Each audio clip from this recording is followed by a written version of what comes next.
밤하늘을 찢는 듯한 소나기가 쏟아졌다. 빗방울 하나하나가 무겁게 박하늘 호텔의 창문에 부딪히며 소란스러운 교향곡을 연주했지만 그 소리는 한소은에게는 아무런 의미가 없었다. 그녀는 25층의 텅 빈 복도 한가운데 서서 몇 분 전 그녀의 모든 믿음이 산산조각 났던 요코스 사무실을 멍하니 응시했다. 그녀의 약혼자 강태우와 그녀의 이부자매 한윤아가 그 안에 있었다. 그들은 과거에 어떤 약속도 없었던 것처럼 즐겁게 웃고 있었다. 소은은 구역질이 치밀어 오르는 것을 느꼈다. 술기운 때문이 아니라 가슴속에서 소용돌이치는 혐오와 분노 때문이었다. 그녀는 태우와 함께 미래를 꿈꾸며 3년의 청춘을 바쳤다. 그리고 지금 이 모든 것이 두 배신자의 욕망을 채우기 위해 연출된 장난에 불과하다는 것을 깨달았다. 휴대폰이 요란하게 울렸다. 윤아였다. 소은은 깊은 숨을 들이마시며 감정을 억누르고 전화를 받았다. 언니 어디야? 태우 오빠가 언니 찾고 있어. 오빠 너무 오래 기다리게 하지 마. 윤아의 달콤하고 가식적인 목소리는 소은의 증오를 더욱 부추겼다. 윤아야, 나 여기 있어. 너랑 태우 있는 방 바로 앞이야. 들어가서 너희 둘 축하해 줘야 할까? 소은이 차갑게 대답했다. 전화기 너머는 침묵했다. 몇 초 후 문이 열렸다. 태우가 당황한 얼굴로 나타났다. 소은아, 오해야. 나랑 윤아는 그냥 뭐 너희 둘 결혼식 예행 연습이라도 하고 있었어. 소은이 말을 잘랐다. 목소리가 울분에 떨렸다. 눈물이 흘러내리기 시작했다. 태우 뒤로 윤아가 나타났다. 아무 일도 없었다는 듯이 태연한 얼굴이었다. 언니, 왜 그렇게 말해? 저랑 태우 오빠는 그냥 친구일 뿐이야. 질투하지 마. 질투, 웃기는 소리 한윤아. 내가 뭘 믿어야 해? 태우의 맹세를 믿어야 해? 아니면 너의 가식적인 순수함을 믿어야 해? 소은은 더 이상 참을 수 없었다. 그녀는 태우와 윤아를 뒤로 하고 돌아섰다. 그녀는 길고 텅 빈 복도를 걸었다. 온 세상이 소용돌이치는 것 같았다. 그녀는 자신이 어디로 가야 할지 몰랐다. 그저 도망치고 싶었다. 이 잔인한 진실로부터 도망치고 싶었다. 그때 한 소년이 그녀 앞에 나타났다.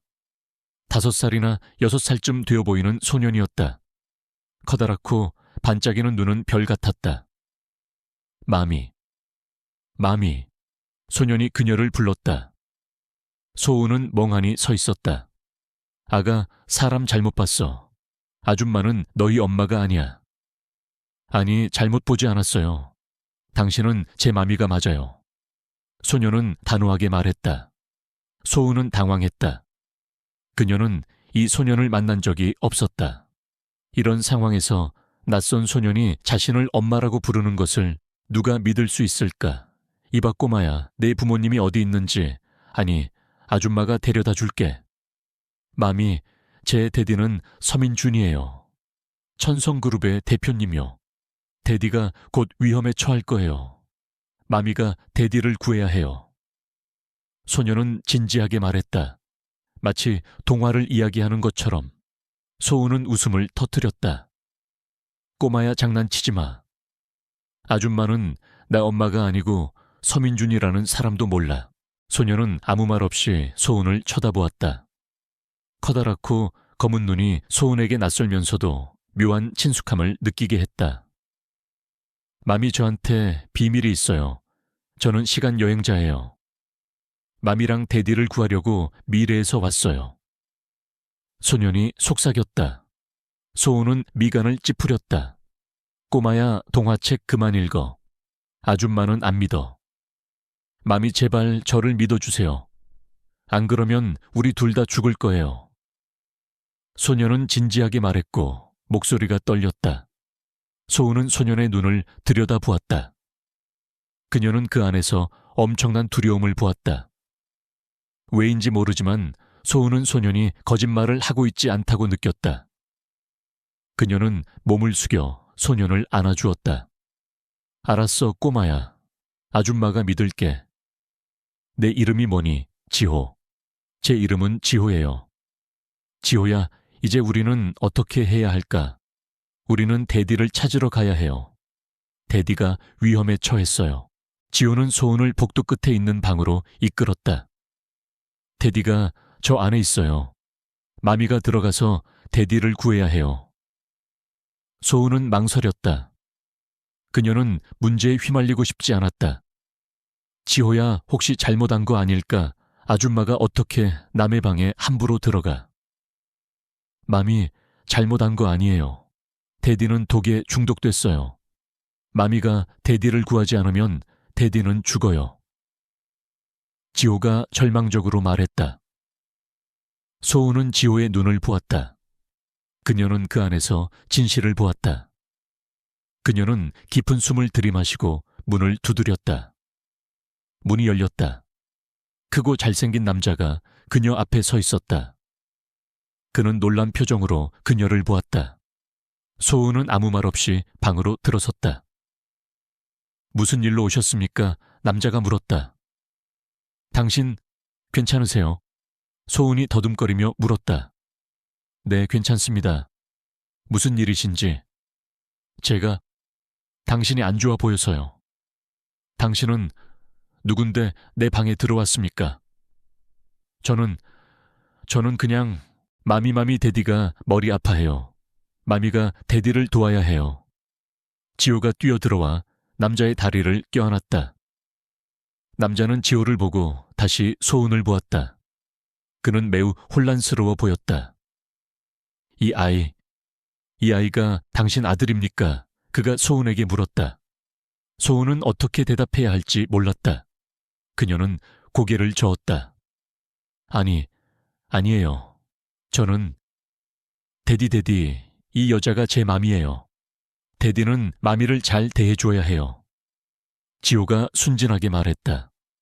남자는 소은을 의심스러운 눈빛으로 보았다. 이봐, 꼬마야, 헛소리하지 마. 그 여자분은 네 엄마가 아니야. 아니, 헛소리 아니에요. 마미 데디가 머리 아파요. 마미가 데디를 병원으로 데려가야 해요. 지호가 진지하게 말했다. 남자는 지호를 보고 소은을 보았다. 그는 갑자기 심한 두통을 느꼈다. 그는 비틀거렸고 거의 넘어질 뻔했다. 소은은 재빨리 그를 부축했다. 당신 괜찮으세요? 괜찮습니다. 그냥 약간 어지러워서요. 그가 힘겹게 말했다. 지호가 소은의 손을 잡아 끌었다. 마미 데디가 독에 중독됐어요. 데디가 독이 든 술을 마셨어요. 소은은 깜짝 놀랐다. 그녀는 테이블 위에 술잔을 보았다. 그녀는 지호가 진실을 말하는지 확신할 수 없었지만 위험을 감수하고 싶지 않았다. 우리는 그를 즉시 병원으로 데려가야 해요. 소은이 말했다. 그녀와 지호는 함께 그 남자를 방에서 데리고 나왔다. 그들은 로비로 내려와 택시를 불렀다. 당신 괜찮으세요? 소은이 남자에게 물었다. 그는 대답이 없었다. 그는 의식을 잃었다. 지호야, 이제 어떻게 해야 해? 소은은 당황했다. 맘이, 우리는 데디를 즉시 병원으로 데려가야 해요. 데디는 죽으면 안 돼요. 지호가 절망적으로 말했다. 소은은 어떻게 해야 할지 몰랐다. 그녀는 남자의 얼굴을 보았다. 그는 잘생긴 얼굴에 날카로운 턱선을 가지고 있었다. 그는 매우 권위 있고 성공한 것처럼 보였다. 당신 서민준 씨 맞죠? 그녀가 물었다. 당신, 남자는 대답하지 않았다. 그들은 병원에 도착했다. 소은과 지호는 함께 남자를 응급실로 데려갔다. 의사들이 빠르게 응급처치를 시작했다. 이분이 누구신지 아십니까?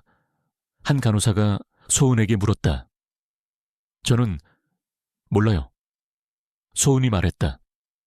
간호사는 그녀를 의심스러운 눈빛으로 보았다. 당신 그의 가족입니까? 아니에요. 저는 그냥 지나가던 사람입니다. 간호사는 더 이상 묻지 않았다. 그녀는 돌아가서 일을 계속했다. 소은은 복도에 앉아 초조하게 기다렸다. 그녀는 그 남자가 괜찮을지 궁금했다. 그녀는 왜 자신이 그를 그렇게 걱정하는지 알 수 없었다. 그녀는 그저 그가 안전하기를 바랐다. 마미 데디는 괜찮을 거예요. 제가 데디를 구했어요. 지호가 순진하게 말했다. 소은은 지호를 보며 미소 지었다. 고마워 지호야. 너는 정말 용감한 아이야. 마미한테 비밀 없어요. 지호가 물었다. 무슨 비밀? 마미는 데디를 사랑해요. 마미는 데디가 죽는 걸 원하지 않아요. 지호가 순수하게 말했다. 소은은 멍하니 있었다. 그녀는 지호가 진실을 말하는지 확신할 수 없었지만 그녀는 소년이 거짓말을 하고 있지 않다고 느꼈다. 그녀는 몸을 숙여 지호를 안아주었다. 알았어 지호야. 아줌마가 믿을게. 우리 함께 데디를 기다리자. 한소은은 병원 대기실에서 평생 가장 긴 밤을 보냈다. 그녀는 한순간도 눈을 붙일 수 없었다. 지호는 그녀의 품에 안겨 잠이 들었다. 소년의 순수한 얼굴을 보며 소은은 자신이 꿈을 꾸고 있는 것은 아닌지 의아했다. 해가 뜨고 나서야 그녀는 그 남자가 천성그룹의 대표인 서민준이라는 것을 알게 되었다. 그녀는 불안했지만 동시에 호기심도 느꼈다. 왜 그토록 강력한 남자가 독살을 당한 것일까? 누가 감히 이런 짓을 했을까? 그때 검은 양복을 입은 키 큰 남자가 그녀에게 다가왔다. 당신은 누구십니까? 왜 여기 계십니까? 그가 차갑게 물었다. 소은은 깜짝 놀랐다. 저는 한소은입니다. 제가 서민준 대표님을 여기에 데려왔습니다. 서민준 대표님은 천성그룹의 대표입니다. 당신이 어떻게 그를 여기에 데려올 수 있었죠? 그가 의심스럽게 물었다.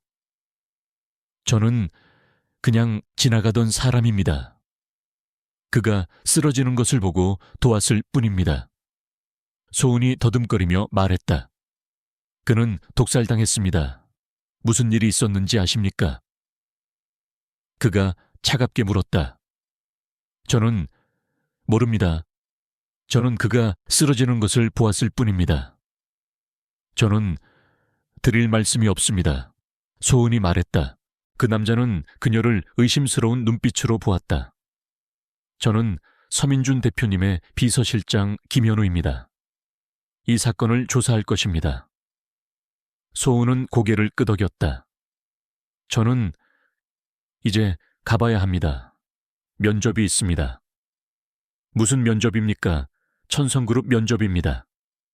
아, 그가 놀란 표정으로 그녀를 보았다. 소은은 더 이상 말하지 않았다.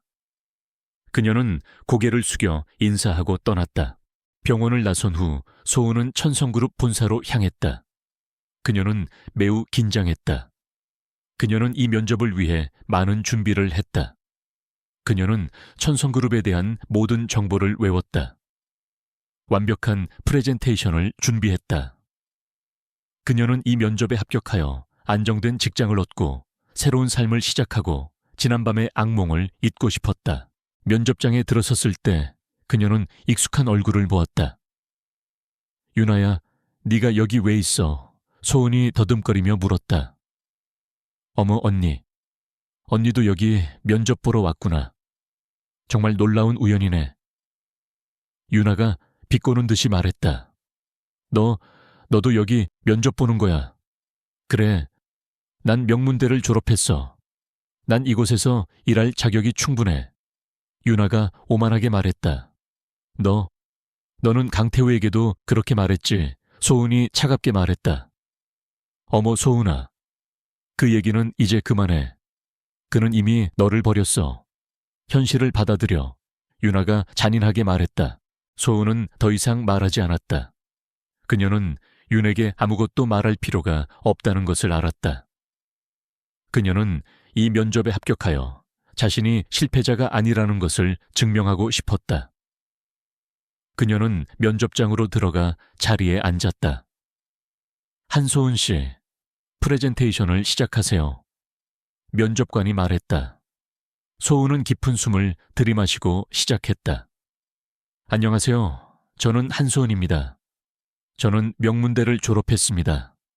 저는 대기업에서 일한 경험이 있습니다. 저는 천성그룹에 큰 기여를 할 수 있다고 생각합니다. 갑자기 면접장 문이 열렸다. 유나가 들어섰다. 실례합니다. 중요한 증거가 있습니다. 유나가 말했다. 그녀는 면접관에게 사진 한 장을 건넸다. 이것은 한소은의 사진입니다. 그녀는 별 볼 일 없는 대학을 졸업했습니다. 그녀는 작은 회사에서 일했습니다. 그녀는 모두를 속였습니다. 유나가 말했다. 면접관은 소은을 의심스러운 눈빛으로 보았다. 한소은 씨, 할 말이 있습니까? 아니, 오해입니다. 이 사진은 가짜입니다. 소은이 절망적으로 말했다. 가짜요? 당신이 우리를 속일 수 있다고 생각합니까? 우리는 이미 당신의 정보를 확인했습니다. 당신은 모든 것을 거짓말했습니다. 면접관이 차갑게 말했다. 아니, 아닙니다. 저는... 소은은 더 이상 말할 수 없었다. 그녀는 충격을 받았다. 유나가 이렇게까지 할 줄은 몰랐다. 갑자기 면접관의 휴대폰이 울렸다. 죄송합니다. 중요한 전화가 왔습니다. 면접관이 말했다. 그는 밖으로 나갔다가 심각한 얼굴로 돌아왔다. 천성그룹 대표 서민준이 독살당했습니다. 경찰이 수사 중입니다. 소은은 등골이 서늘해지는 것을 느꼈다. 저는 그 사실을 압니다. 제가 그를 병원으로 데려갔습니다. 그 사실을 안다고요. 그러면 당신이 범인입니다. 유나가 잔인하게 말했다. 아니, 아닙니다. 저는 그냥 도왔을 뿐입니다. 소은이 말했다. 면접장 문이 열렸다. 비서실장 김현우가 들어섰다. 한소은 씨, 서민준 대표님께서 당신을 만나고 싶어 하십니다. 김 비서실장이 말했다. 저를요? 왜요? 소은이 놀라서 물었다. 서민준 대표님께서 당신과 이야기하고 싶어 하십니다. 아무래도 독살 사건에 대해 묻고 싶으신 것 같습니다. 김 비서실장이 말했다.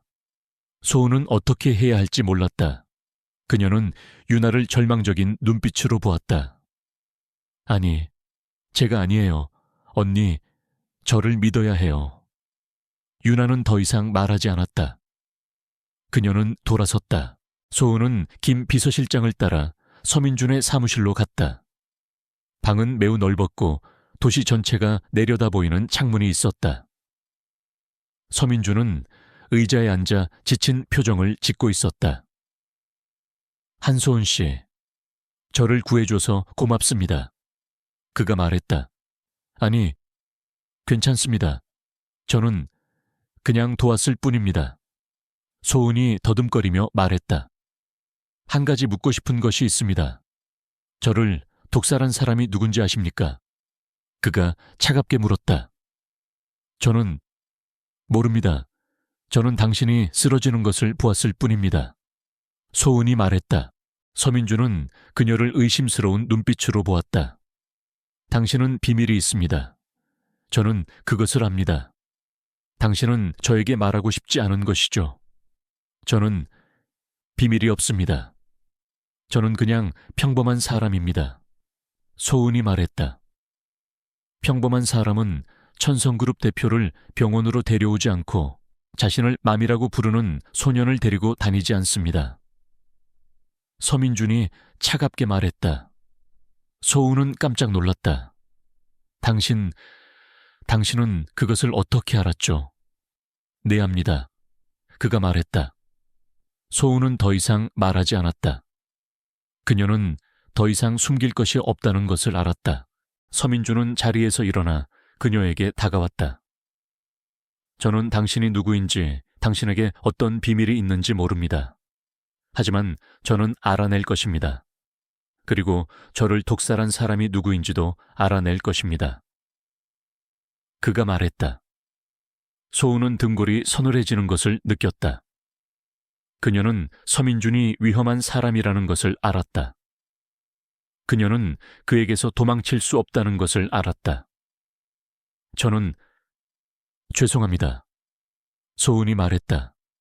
무엇 때문에 죄송합니까? 당신을 속여서 죄송합니다. 소은이 말했다. 서민준은 그녀를 차가운 눈빛으로 보았다. 기회를 드리겠습니다. 저를 위해 일하십시오. 저를 독살한 사람을 찾는 것을 도와주십시오. 만약 잘 해낸다면 제가 당신의 모든 문제를 해결해 드리겠습니다. 그렇지 않다면 당신은 그 대가를 치러야 할 것입니다. 그가 말했다. 소은은 멍하니 있었다. 그녀는 무엇을 해야 할지 몰랐다. 그녀는 그의 제안을 거절할 수 없었다. 그녀는 그에게서 도망칠 수 없었다. 알겠습니다. 소은이 말했다. 한소은은 서민준의 사무실을 나선 후에도 여전히 혼란스러웠다. 그녀는 자신이 지금 꿈을 꾸고 있는 것인지 현실인지 분간할 수 없었다. 이 모든 것이 불과 24시간도 안 되는 시간에 일어난 일이었다.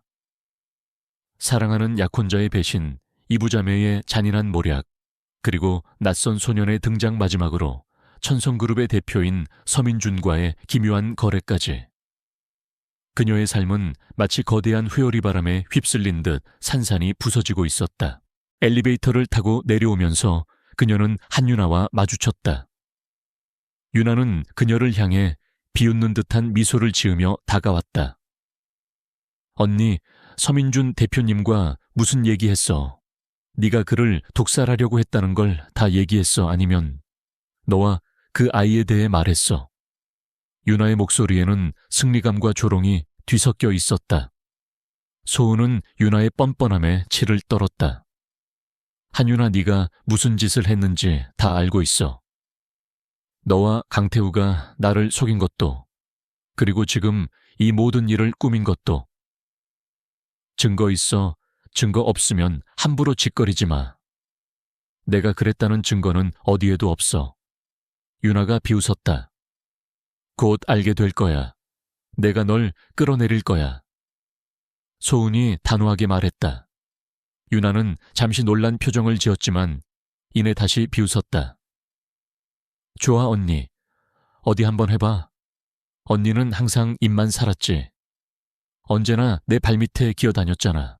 유나의 말이 비수처럼 소은의 가슴에 박혔다. 그녀의 말은 사실이었다. 소은은 늘 윤에게 당하기만 했다. 어릴 적부터 아버지의 사랑을 독차지하는 윤에게 그녀는 항상 양보하고 져줘야 했다. 이제 더 이상 그렇게 살고 싶지 않았다. 그녀는 유나를 노려보며 말했다. 이번엔 다를 거야. 이번엔 내가 이길 거야. 유나는 어깨를 으쓱하고 엘리베이터에서 내렸다. 그녀는 소은을 비웃으며 손을 흔들었다. 행운을 빌어, 언니. 소은은 회사 밖으로 나와 지호가 기다리고 있는 곳으로 향했다. 지호는 여전히 그 자리에서 그녀를 기다리고 있었다. 마미 데디는 괜찮아요. 지호가 달려와 그녀를 안았다. 소은은 지호를 보며 미소 지었다. 응, 데디는 괜찮아. 우리 지호 덕분이야. 지호는 소은의 품에 안겨 그녀의 뺨에 입을 맞췄다. 마미, 제가 약속한 대로 다 됐죠? 응, 지호야. 다 됐어. 그런데 지호야, 너 정말 미래에서 온 거 맞아. 너 아까 그 남자 서민준 대표님을 정말로 아는 거야. 마미, 제가 말했잖아요. 데디는 제 아빠고 마미는 제 엄마라고. 그리고 저한테는 삼촌이 있어요. 삼촌이 다 도와주실 거예요. 삼촌, 어떤 삼촌? 소은은 궁금했다. 삼촌은 똑똑한 사람이에요. 미래에서 저를 도와주시는 삼촌이에요.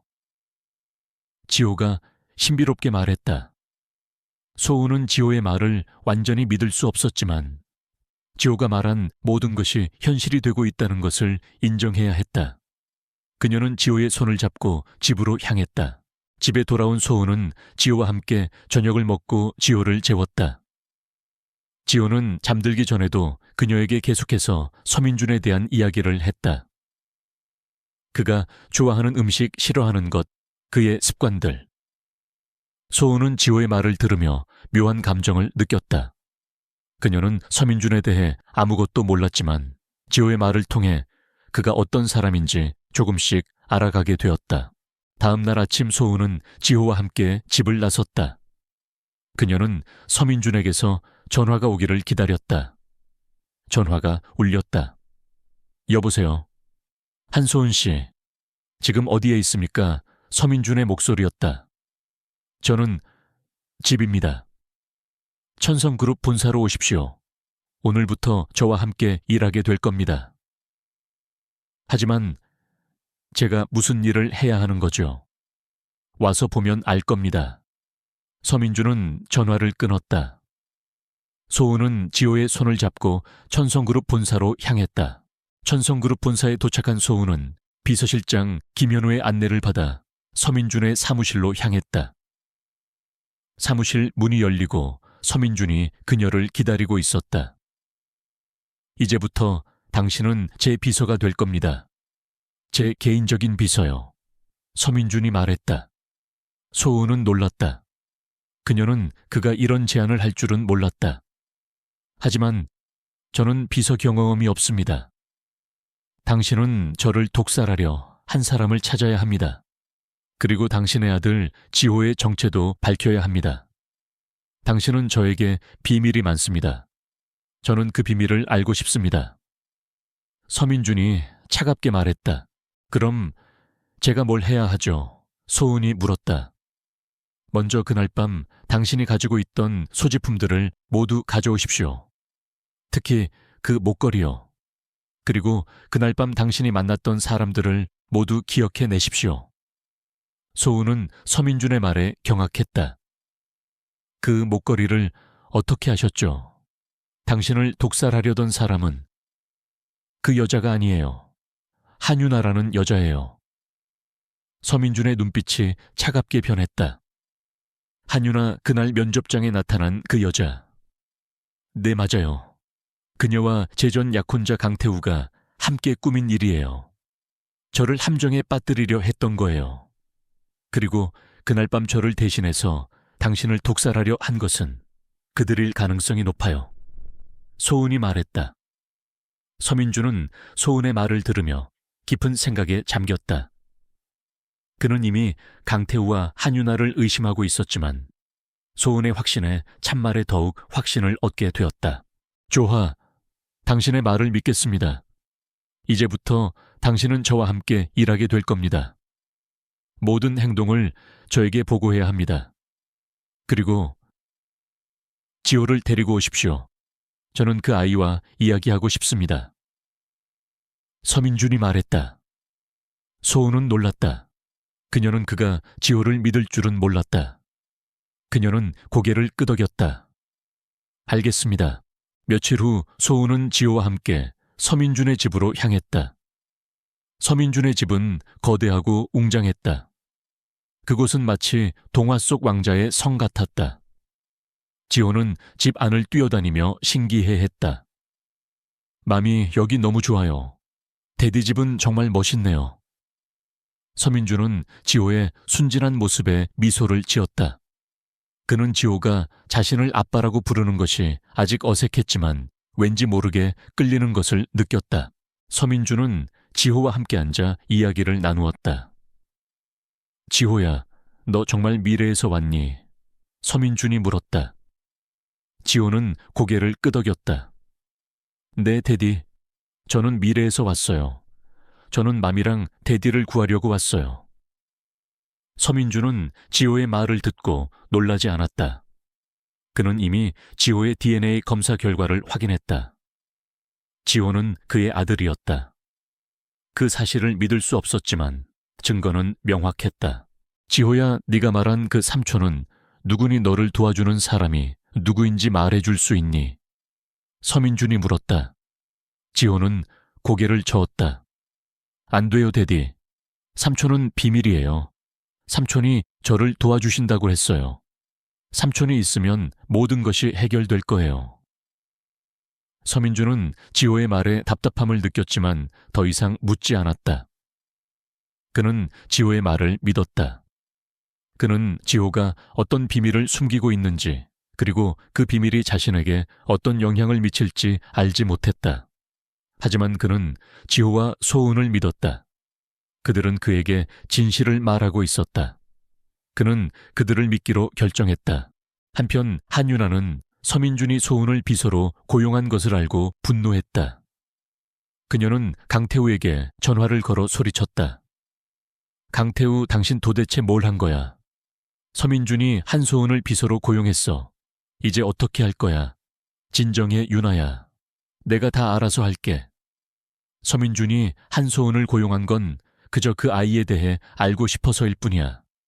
내가 곧 서민준을 독살한 증거를 만들어낼 거야. 그러면 한소은은 끝이야. 강태우가 말했다. 증거, 어떤 증거? 서민준을 독살한 독을 내가 가지고 있어. 그리고 그 독을 한소은의 몸에서 발견하게 할 거야. 그러면 그녀는 끝이야. 강태우의 목소리에는 악마적인 웃음이 섞여 있었다. 윤아는 강태우의 말에 소름이 끼쳤지만 그녀는 그에게서 벗어날 수 없었다. 그녀는 그와 함께 이 거대한 음모에 깊이 발을 들여놓았고 이제는 돌아갈 수 없었다. 서민주는 한소은의 증언을 들은 후 강태우와 한윤에 대한 의심을 굳혔다. 그는 비서실장 김현우에게 그날 밤의 사건을 재조사하라고 지시했다. 김현우 실장, 강태우와 한윤아가 그날 밤 박한을 호텔에 있었던 모든 증거를 찾아내 호텔 감시, 카메라 영상, 통화 기록, 그리고 그들의 행적에 대한 모든 것을. 서민준의 목소리는 차분했지만 그 안에는 강철 같은 결단력이 담겨 있었다. 네, 대표님, 즉시 진행하겠습니다. 김현우는 단호하게 대답하고 사무실을 나섰다. 서민준은 다시 지호에게 시선을 돌렸다. 지호는 소파에 앉아 장난감 자동차를 가지고 놀고 있었다. 그 작은 아이가 자신과 한소은을 엮어주고 거대한 음모를 파헤치는데 결정적인 역할을 했다는 사실이 아직도 믿기지 않았다. 서민준은 지호의 순수한 눈을 들여다보며 물었다. 지호야, 너 정말 미래에서 왔니? 지호는 고개를 끄덕였다. 네, 데디. 제가 오지 않았으면 데디는 지금쯤 이미. 지호는 말을 잇지 못하고 서민준의 품에 안겼다. 서민준은 지호의 작은 등을 쓸어주며 묘한 감정을 느꼈다. 이 아이가 정말 자신의 아들일까? 그는 지호의 DNA 검사 결과를 떠올렸다. 검사 결과는 명확했다. 99.9%의 확률로 그는 지호의 친부였다. 하지만 언제 어떻게 한소은과 지호를 갖게 된 것일까? 이 모든 것이 미스터리였다. 그날 밤의 사건을 다시 되짚어보던 서민주는 한 가지 중요한 사실을 떠올렸다. 한윤아와 강태우가 그를 만나기 위해 그의 방에 찾아왔었다. 그들은 그에게 축하의 의미로 샴페인 한 병을 선물했고 그는 거절하지 못하고 그들이 따라준 잔을 마셨다. 그 후 그는 극심한 두통과 함께 의식을 잃기 시작했다. 그리고 그때 한소은이 나타났다. 이 모든 것이 우연일까? 서민주는 혼잣말을 했다. 아니, 우연이 아니야. 한윤아와 강태우는 나를 제거하려 했던 거야. 한소은을 이용해서. 한편 한윤아는 강태우에게 전화를 걸어 서민준이 한소은을 비서로 고용하고 그날 밤의 사건을 조사하고 있다는 사실을 알렸다. 강태우, 우리 계획이 다 틀어졌어. 서민준이 한소은을 믿고 있어. 이제 어떻게 해? 윤아의 목소리에는 공포가 서려 있었다. 진정해, 윤아야. 서민준이 한소은을 비서로 고용한 것은 오히려 우리에게 기회야. 한소은이 서민준의 옆에 있다는 것은 우리가 그녀에게 죄를 뒤집어 씌우기 더 쉽다는 것을 의미해. 강태우의 목소리는 차분했지만 그 안에는 교활함이 숨겨져 있었다. 무슨 뜻이야? 기억해. 내가 그날 밤 호텔에서 한소은의 목걸이를 훔쳤던 거. 그리고 내가 너에게 주었던 그 독약. 그 독약은 아주 특별해. 시간이 지나면 독의 흔적이 사라지지. 강태우가 말했다. 그래, 그런데 이제 그 독을 한소은의 몸에서 찾아낼 거야. 그리고 그 모든 것을 한소은의 짓으로 꾸밀 거야. 강태우의 목소리에는 악마적인 웃음이 섞여 있었다. 유나는 강태우의 잔인함에 소름이 끼쳤지만 그녀는 이미 너무 깊이 발을 들여놓았기 때문에 돌아갈 수 없었다. 다음 날 한소은은 서민준의 지시를 받아 그날 밤의 사건을 재구성하기 시작했다. 그녀는 그날 밤 그녀가 만났던 모든 사람들을 떠올렸다. 그리고 그녀가 잃어버린 목걸이를 떠올렸다. 그 목걸이는 그녀의 어머니가 남겨준 유일한 유품이었다. 그녀는 그 목걸이를 잃어버린 것에 대해 죄책감을 느꼈다. 서민주는 그녀의 표정을 읽고 말했다. 그 목걸이에 대해 이야기해 주십시오. 당신에게 중요한 것 같군요. 소은은 서민준에게 그 목걸이에 얽힌 이야기를 들려주었다. 그녀의 어머니가 결혼식 때 착용했던 목걸이, 그리고 그 목걸이가 그녀에게 얼마나 소중한 의미인지. 서민주는 소은의 이야기를 들으며 그녀의 아픔을 느꼈다. 그는 소은이 단지 그를 구한 사람이 아니라 자신과 깊은 인연을 가진 사람이라는 것을 깨달았다. 김현우 실장은 서민준의 지시대로 강태우와 한윤아의 행적을 조사했다. 호텔 감시 카메라 영상 통화 기록, 그리고 그들의 카드 사용 내역까지. 모든 증거들이 한윤아와 강태우가 그날 밤 서민준을 독살하려 했다는 것을 가리키고 있었다. 특히 한윤아가 서민준의 방에 들어갔던 시간, 그리고 그가 의식을 잃었던 시간이 완벽하게 일치했다. 김현우 실장은 이 모든 증거를 서민준에게 보고했다. 서민준은 증거들을 보며 분노했다. 그는 그들이 단지 자신을 해치려 한 것이 아니라 자신의 모든 것을 빼앗으려 했다는 것을 깨달았다. 그날 저녁 서민준은 한소은에게 지호의 DNA 검사 결과를 보여주었다. 소은은 믿을 수 없다는 듯이 결과를 바라보았다. 이게 무슨 뜻이죠? 그녀는 떨리는 목소리로 물었다. 이게 무슨 뜻인지 당신도 알 겁니다. 지호는 제 아들입니다. 그리고 당신의 아들이기도 합니다. 서민준이 말했다. 소은은 충격에 휩싸였다. 그녀는 자신이 임신했다는 것을 전혀 몰랐다. 그녀는 서민준과 어떤 관계도 없었다. 이럴 리가 없어요. 저는 당신과 아무 관계도 없습니다. 서민준은 소은의 눈을 깊이 들여다보며 말했다. 당신이 기억하지 못하는 어떤 사건이 있었을 겁니다. 어쩌면 그날 밤 호텔에서 당신과 제가 지호를 갖게 되었을 수도 있습니다. 소은은 서민준의 말에 얼굴이 붉어졌다. 그녀는 그날 밤의 모든 것을 기억하고 싶지 않았다. 하지만 그녀는 지호가 서민준의 아들이라는 사실을 받아들여야 했다. 지호는 소은과 서민준의 대화를 듣고 미소를 지었다. 제가 말했잖아요, 마미. 데디는 제 아빠고 마미는 제 엄마라고. 이제 마미도 믿죠. 지호의 순진한 눈빛에 소은은 더 이상 부인할 수 없었다. 그녀는 지호와 서민준을 번갈아 바라보며 이 모든 것이 운명이라는 것을 깨달았다. 그녀는 이제 혼자가 아니었다. 그녀에게는 지호와 서민준이 있었다. 그들은 그녀의 새로운 가족이었다. 천성그룹의 연례 자선 만찬은 서울 사교계에서 가장 화려하고 중요한 행사였다. 올해의 만찬은 서민준 대표의 공식적인 약혼녀를 발표하는 자리로 더욱 큰 관심을 모았다. 모든 언론과 카메라가 서민준과 그의 옆자리를 차지할 행운의 여인에게 집중하고 있었다. 한윤아는 자신만만한 표정으로 강태우의 팔짱을 끼고 만찬장으로 들어섰다.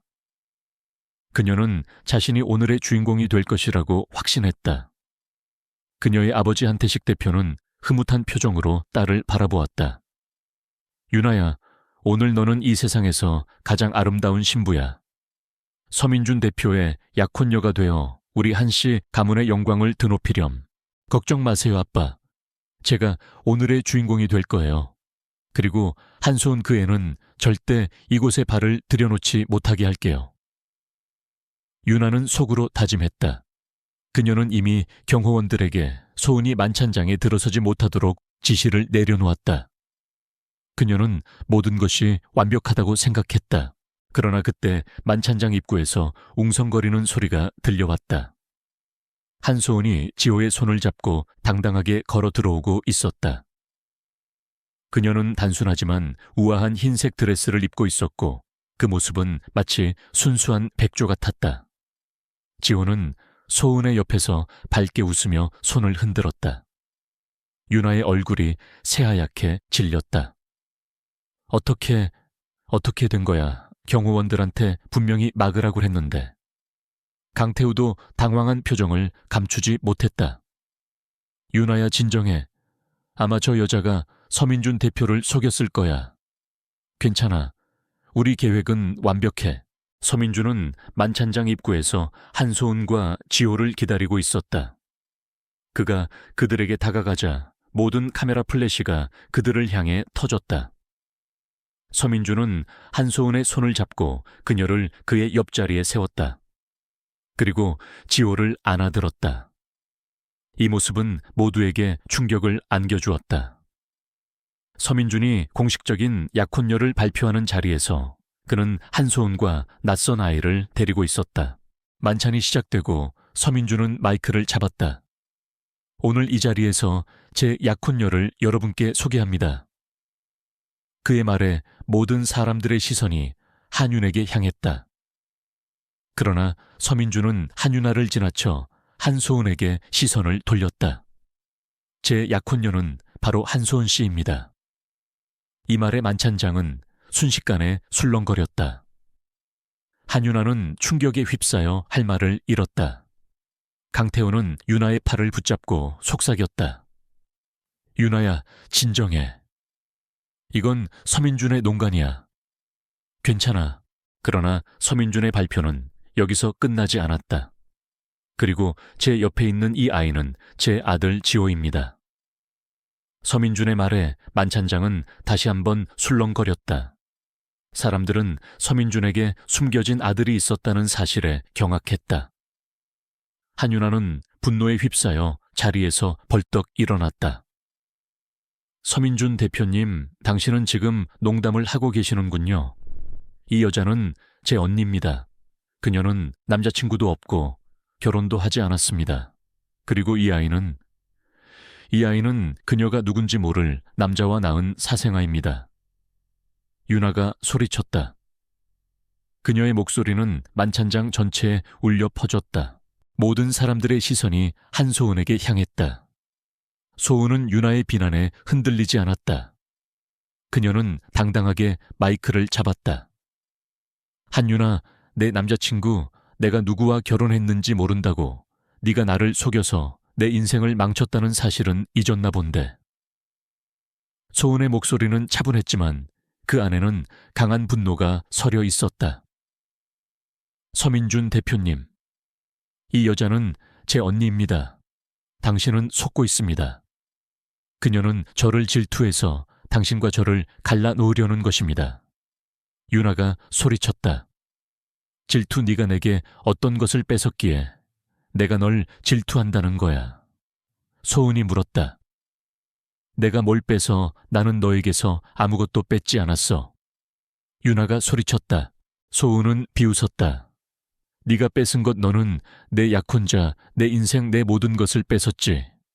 그리고 너는 내 엄마의 유품인 목걸이까지 훔쳤지. 소은의 말에 유나의 얼굴이 굳어졌다. 무슨 헛소리야. 그 목걸이는 내 것이야. 내 것, 그 목걸이는 우리 엄마가 아빠와 결혼할 때 아빠에게 받은 거야. 어떻게 내 것이 될 수 있어? 소은이 단호하게 말했다. 유나는 할 말을 잃었다. 그녀는 그 목걸이를 훔친 것을 소은이 어떻게 알았는지 궁금했다. 그때 서민준이 다시 마이크를 잡았다. 여러분, 잠시 주목해 주십시오. 서민준의 말에 모든 사람들의 시선이 그에게로 향했다. 저는 이 모든 것이 강태우 씨와 한윤아 씨의 계획이라는 것을 증명할 수 있습니다. 서민준이 말했다. 그리고 그의 비서인 김현우가 스크린을 켰다. 스크린에는 박하늘 호텔의 감시 카메라 영상이 재생되었다. 영상에는 강태우와 한윤아가 서민준의 방에 들어가는 모습, 그리고 그들이 서민준에게 샴페인 잔을 건네는 모습이 담겨 있었다. 그리고 한윤아가 소은의 목걸이를 훔치는 모습도 담겨 있었다. 영상은 모든 것을 증명했다. 한윤아와 강태우의 표정은 경악으로 물들었다. 그들은 자신들의 모든 계획이 한소은과 서민준에게 들통났다는 것을 깨달았다. 윤아는 강태우에게 속삭였다. 어떻게 된 거야? 우리 계획은 완벽했는데. 강태우의 얼굴은 창백하게 질렸다. 그는 아무 말도 하지 못했다. 서민준은 영상이 끝나자 마이크를 잡았다. 강태우 씨, 한윤아 씨, 이 영상에 대해 할 말이 있습니까? 서민준이 물었다. 강태우와 한윤아는 아무 말도 하지 못했다. 그들은 이미 모든 것을 잃었다. 그들의 명성, 그들의 미래, 그리고 그들의 모든 계획이 물거품이 되었다. 서민준은 강태우와 한윤아를 경찰에 넘겼다. 그들은 범죄 혐의로 체포되었다. 만찬장은 순식간에 조용해졌다. 사람들은 한소은을 존경의 눈빛으로 바라보았다. 그녀는 모든 것을 이겨냈다. 그녀는 자신의 명예를 되찾고 자신의 가족을 찾았다. 서민준은 한소은의 손을 잡고 말했다.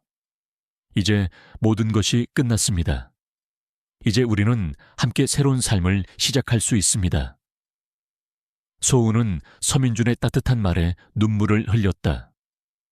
그녀는 서민준과 지호의 손을 잡고 행복하게 미소 지었다. 그들은 이제 가족이었다. 그들은 함께 새로운 미래를 만들어 나갈 것이었다. 만찬장이 아수라장이 된 후 한소은과 서민준은 조용히 자리를 떠났다. 그들의 뒤를 따라 어머니 서영숙 여사와 지호가 함께했다. 서민준의 차 안에서 소은은 여전히 떨리는 마음을 진정시키지 못하고 있었다. 모든 것이 너무나 갑작스럽게 그리고 드라마틱하게 일어났다. 그녀는 한윤아의 모든 악행이 만천에 드러났다는 사실에 안도했지만 동시에 가족에게 닥쳐올 파장을 걱정했다. 어머니, 저희 때문에 죄송합니다. 소은이 서영숙 여사에게 고개를 숙여 말했다. 서영숙 여사는 소은의 손을 따뜻하게 잡았다. 소은아, 네 잘못이 아니다. 오히려 내가 너에게 고마워해야지. 네가 아니었다면 민준이가 위험에 처했을지도 모른다. 그리고 내 손주 지호가 태어난 이 기적 같은 일에 대해 너에게 어떻게 감사해야 할지 모르겠구나.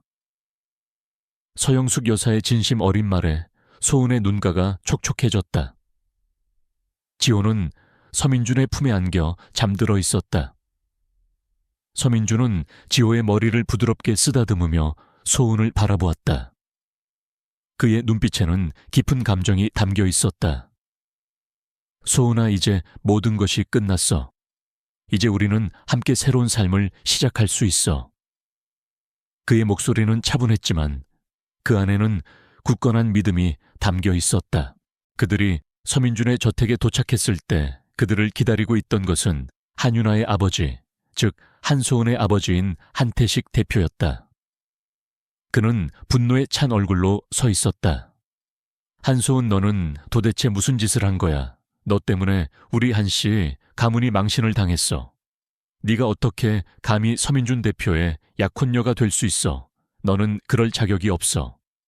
한태식직 대표가 소리쳤다. 그의 옆에는 윤아의 어머니인 김은숙 여사가 서 있었다. 그녀 또한 소은을 노려보며 분노를 표출했다. 서민주는 한태식 대표의 앞에 서서 그를 막아섰다. 한태식 대표님, 당신은 지금 제 약혼녀에게 함부로 말하고 있습니다. 당신의 딸 한윤아는 제 약혼녀를 모함하고 저를 독살하려 했습니다. 그녀의 죄는 명백합니다. 그리고 당신은 당신의 딸이 저지른 죄에 대해 사과해야 합니다. 서민준의 목소리는 단호했다. 한태식 대표는 서민준의 말에 할 말을 잃었다. 그는 서민준의 권위에 눌려 아무 말도 하지 못했다. 아버지, 제가 잘못한 것이 없어요. 한윤아가 잘못한 거죠. 제가 뭘 잘못했는데요. 소은이 떨리는 목소리로 말했다. 닥쳐, 너는 태어날 때부터 잘못되었어. 내 엄마가 나를 속여서 낳은 아이야. 너는 우리 가족의 수치야. 한태식 대표가 소리쳤다. 그의 말에 소은은 충격을 받았다. 그녀는 자신의 아버지가 자신을 이렇게까지 미워할 줄은 몰랐다. 그녀는 눈물을 흘리며 주저앉았다. 서민주는 소은을 일으켜 세우고 그녀를 감싸 안았다. 이제 당신의 말을 멈추십시오. 저는 당신의 딸을 제 아내로 맞이할 것입니다. 그리고 당신이 그녀를 상처 입히는 것을 더 이상 용납하지 않을 것입니다.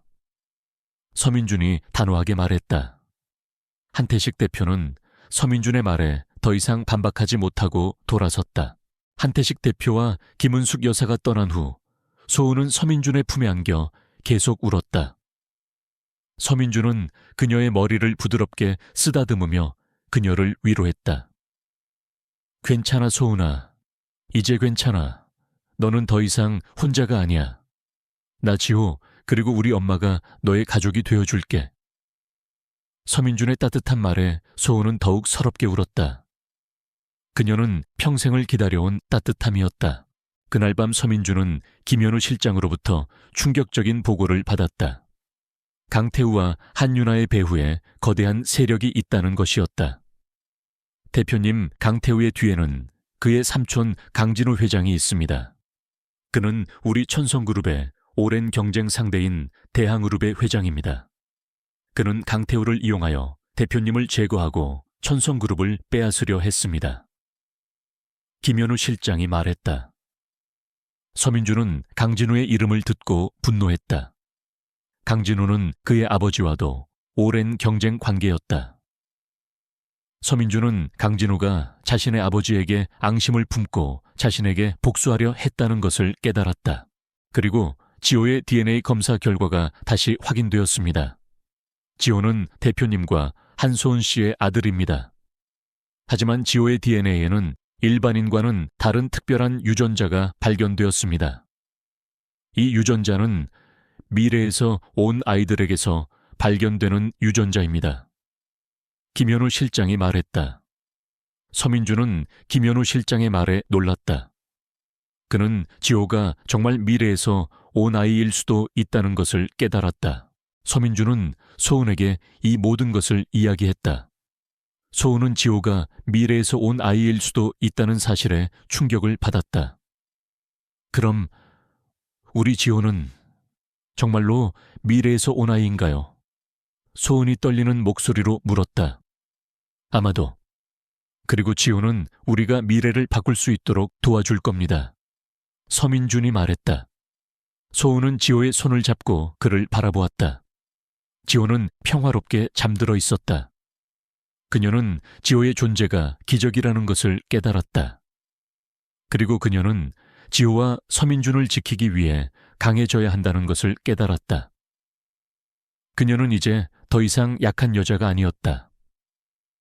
그녀는 이제 서민준과 함께 모든 것을 이겨낼 수 있는 강한 여자가 될 것이었다. 서민준은 강진우가 대항그룹의 회장이자 강태우의 삼촌이라는 사실을 알고 충격에 휩싸였다. 그는 어린 시절부터 강진우를 증오했다. 강진우는 그의 아버지 서 회장의 오랜 경쟁 상대였고 늘 서 회장의 사업을 방해하고 그의 명성을 깎아내리려 했다. 서 회장이 병으로 쓰러진 것도 강진우의 끊임없는 방해와 모함 때문이었다. 서민주는 강진우가 자신에게 복수하기 위해 강태우를 이용했다는 사실을 깨닫고 분노했다. 그럼 강태우는 그저 강진우의 꼭두각시였을 뿐인가요? 한소은이 떨리는 목소리로 물었다. 아마도 강태우는 그저 자신의 욕심 때문에 강진우에게 이용당했을 뿐이야. 강진우는 그를 버릴 거야. 자신의 목적을 달성한 후에는. 서민준이 차갑게 말했다. 소은은 강태우의 비열함에 다시 한번 치를 떨었다. 그녀는 그가 자신의 욕심 때문에 어떤 짓이든 할 수 있는 사람이라는 것을 알았다. 서민준은 한소은과 지호의 안전을 위해 그들을 자신의 저택으로 데려왔다. 그는 그들을 보호하기 위해 모든 것을 할 준비가 되어 있었다. 그는 지호의 DNA에 대해 더 자세히 알아보기 위해 김현우 실장에게 지시했다. 김현우 실장 지호의 DNA에 대해 더 자세히 조사해. 그 특별한 유전자가 무엇인지, 그리고 그 유전자가 지호에게 어떤 영향을 미치는지. 네, 대표님. 즉시 전문가를 고용해서 조사하겠습니다.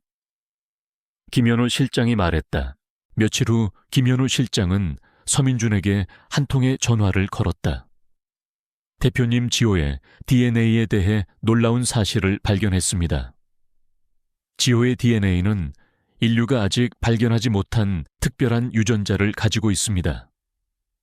이 유전자는 미래의 인류에게서 발견될 수 있는 유전자입니다. 김현우 실장이 말했다. 서민주는 김현우 실장의 말에 놀랐다. 그는 지호가 정말 미래에서 온 아이일 수도 있다는 것을 깨달았다. 그는 지호가 자신과 한소은을 구하기 위해 과거로 돌아왔다는 사실을 받아들였다. 그날 저녁 소은과 서민주는 지호와 함께 저녁을 먹었다. 지호는 여전히 순진하고 밝은 모습이었다. 그는 마치 아무 일도 없었다는 듯이 장난을 치고 웃었다. 소은은 지호의 모습에 마음이 아팠다. 그녀는 지호가 자신들을 위해 얼마나 많은 고통을 겪었을지 상상할 수 없었다. 지호야, 너 정말 미래에서 왔니? 소은이 떨리는 목소리로 물었다. 지호는 고개를 끄덕였다. 네, 맘이. 저는 미래에서 왔어요. 저는 맘이랑 데디를 구하려고 왔어요. 지호의 말에 소은은 눈물을 흘렸다. 그녀는 지호를 안고 그의 머리를 부드럽게 쓰다듬었다. 고마워, 지호야. 너는 정말 용감해. 지호는 소은의 품에 안겨 말했다. 맘이 저한테 비밀이 있어요. 삼촌은 시간 여행자가 아니에요. 삼촌은 그냥 똑똑한 사람이에요. 지호의 말에 소은과 서민주는 깜짝 놀랐다. 무슨 뜻이야, 지호야? 삼촌은 네가 미래에서 온 것을 어떻게 알았어? 서민준이 물었다. 삼촌은 제가 미래에서 보내는 메시지를 받을 수 있어요. 삼촌은 해커예요. 삼촌이 저를 도와주시는 거예요. 지호가 말했다. 소은과 서민주는 지호의 말에 경악했다. 그들은 지호가 미래에서 온 아이가 아니라 특별한 능력을 가진 아이라는 것을 깨달았다. 지호는 미래를 보고 미래의 자신과 소통할 수 있는 능력을 가지고 있었다. 그는 미래의 정보를 현재로 전달하고 현재의 사람들을 움직여 미래를 바꾸는 능력을 가지고 있었다. 그날 밤 서민주는 지호의 말에 따라 재원이라는 해커를 고용했다. 재원은 지호가 말한 대로 뛰어난 해커였다. 그는 지호가 미래에서 보낸 메시지를 해독하고 그 메시지를 통해 강진우가 대양그룹의 회장이자 서민준의 경쟁 상대라는 것을 밝혀냈다. 재원은 서민준에게 말했다. 대표님 지호가 미래에서 보내는 메시지에 따르면 강진우 회장은 오늘 밤 대양그룹의 모든 주식을 매각하고 그 돈을 가지고 해외로 도피할 계획입니다. 그는 대표님을 제거하고 천성그룹을 빼앗은 후 모든 것을 버리고 떠날 계획입니다. 서민주는 재원의 말에 충격을 받았다. 그는 강진우가 이렇게까지 할 줄은 몰랐다. 서민주는 즉시 김현우 실장에게 지시를 내렸다. 김현우 실장, 지금 즉시 대양그룹의 모든 주식을 매입해 강진우가 주식을 매각하기 전에 네, 대표님, 알겠습니다. 김현우 실장이 말했다. 서민주는 강진우가 자신의 계획을 실행하기 전에 그를 막아야 했다. 그는 모든 것을 걸고 강진우와 싸우기로 결정했다. 그는 더 이상 강진우에게 당하지 않을 것이었다. 그는 강진우를 무너뜨리고 자신의 아버지의 복수를 할 것이었다. 그는 소은과 지호를 지키기 위해 모든 것을 걸고 싸울 것이었다. 강진우의 계획은 완벽했다. 그는 강태우와 한윤아를 이용하여 서민준을 제거하고 서민준이 쓰러지는 동시에 천성그룹의 주가를 폭락시켜 모든 주식을 헐값에 사들일 계획이었다. 그리고 그가 천성그룹을 손에 넣는 순간 그는 모든 것을 팔아치워 막대한 이익을 챙기고 해외로 도피할 생각이었다. 그의 계획은 성공하는 듯 했다. 그는 서민준을 독살하는 데 성공했고 서민준이 입원했다는 소식은 천성그룹의 주가를 폭락시켰다. 이제 남은 것은 주식을 매입하고 모든 것을 끝내는 것이었다. 강진우는 대항그룹 회의실에서 그의 비서로부터 보고를 받고 있었다. 회장님, 천성그룹의 주가가 계속해서 폭락하고 있습니다. 지금이 기회입니다. 모든 주식을 매입하겠습니다. 그의 비서가 말했다. 강진우는 흐뭇한 미소를 지었다. 좋아. 계획대로 진행해. 서민준이 내게서 무엇을 빼앗으려 했는지 똑똑히 보여주마. 그러나 그의 계획은 예상치 못한 복병을 만났다. 서민준은 지호와 재원의 도움으로 강진우의 계획을 미리 알아차렸다. 서민준은 김현우 실장에게 지시를 내렸다. 김현우 실장 대항그룹의 모든 주식을 매입해. 강진우가 주식을 매각하기 전에. 서민준의 목소리는 차분했지만 그 안에는 강철 같은 결의가 담겨 있었다. 김현우 실장은 서민준의 지시를 즉시 실행했다. 그는 모든 자금을 동원하여 대항그룹의 주식을 매입하기 시작했다. 강진우는 서민준이 자신을 상대로 방역할 줄은 상상도 하지 못했다. 그는 서민준이 이미 독살당해 죽어가고 있다고 생각했다. 그러나 그의 생각은 틀렸다. 서민준은 살아있었고 그는 자신에게 복수하기 위해 모든 것을 걸었다. 강진우는 서민준이 자신의 주식을 매입하고 있다는 소식을 듣고 분노했다. 어떻게 된 거야? 서민준은 분명히 독살당했는데 어떻게 그럴 수 있어? 강진우가 소리쳤다. 회장님, 서민준 대표는 살아있습니다. 그리고 그가 대항그룹의 주식을 모두 매입하고 있습니다. 그의 비서가 떨리는 목소리로 말했다. 강진우는 충격을 받았다. 그는 서민준이 자신에게 복수하기 위해 모든 것을 걸었다는 것을 깨달았다.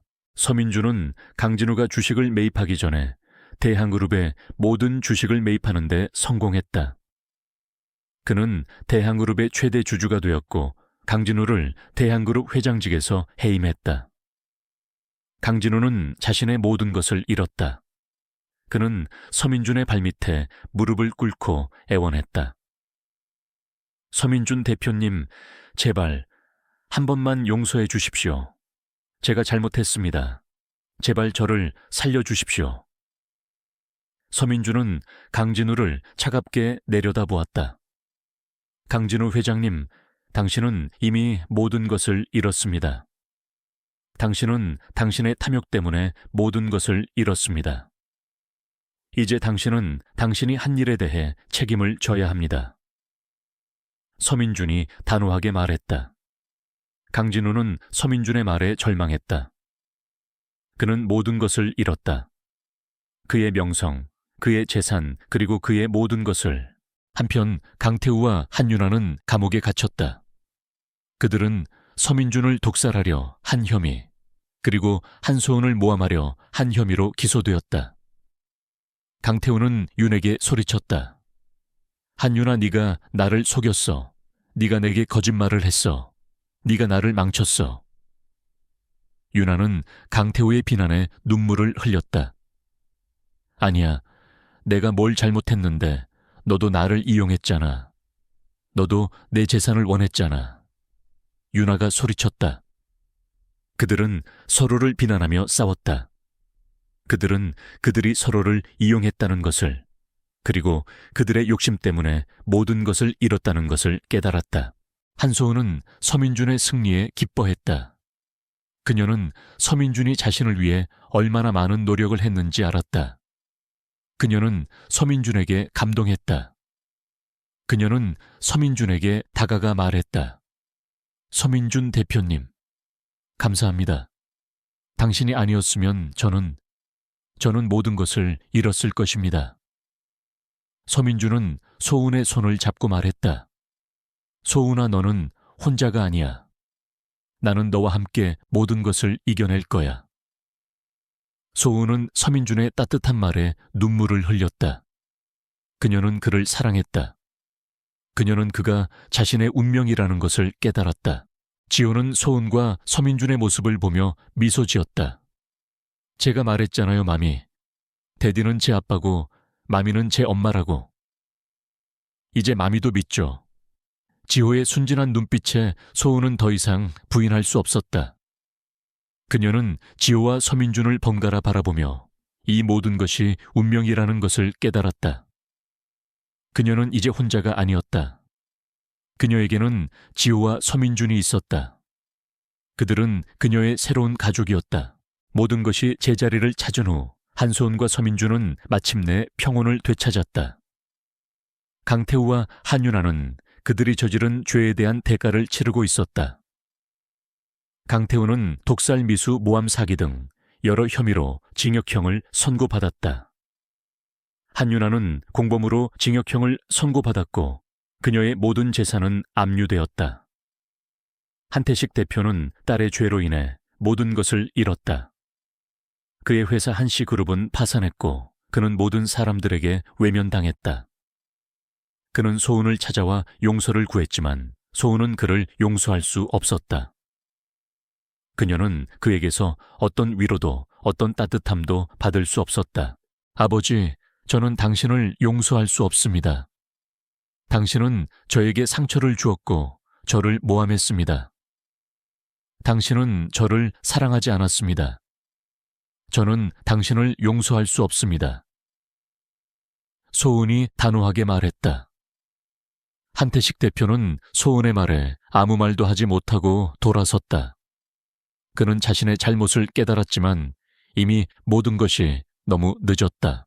서민준은 강진우를 대한그룹 회장직에서 해임하고 대한그룹을 천성그룹의 자회사로 흡수 합병했다. 그는 강진우가 저지른 모든 부정을 바로잡고 대한그룹을 정상화했다. 서민준은 강진우에게 자비를 베풀지 않았다. 그는 강진우를 법의 심판대에 세웠고 강진우는 감옥에서 자신의 죄에 대한 대가를 치르게 되었다. 지호는 이제 서민준과 한소은의 아들로서 행복한 삶을 살고 있었다. 그는 여전히 순진하고 밝은 모습이었다. 그는 매일 아침 서민준과 한소은에게 마미 데디라고 부르며 아침을 깨웠다. 그는 학교에서 친구들과 뛰어놀고 집에서는 서민준과 함께 장난감 자동차를 가지고 놀았다. 그는 행복했다. 그날 저녁 소은과 서민준은 지호와 함께 저녁을 먹었다. 지호는 갑자기 정색을 하고 소은과 서민준을 바라보았다. 마미 데디, 제가 미래에서 온 것이 아니에요. 지호의 말에 소은과 서민준은 깜짝 놀랐다. 무슨 뜻이야, 지호야? 너는 미래에서 왔다고 했잖아. 소은이 물었다. 저는 미래에서 온 것이 아니에요. 저는 미래를 볼 수 있는 능력을 가지고 있어요. 저는 미래의 마미와 데디를 보았어요.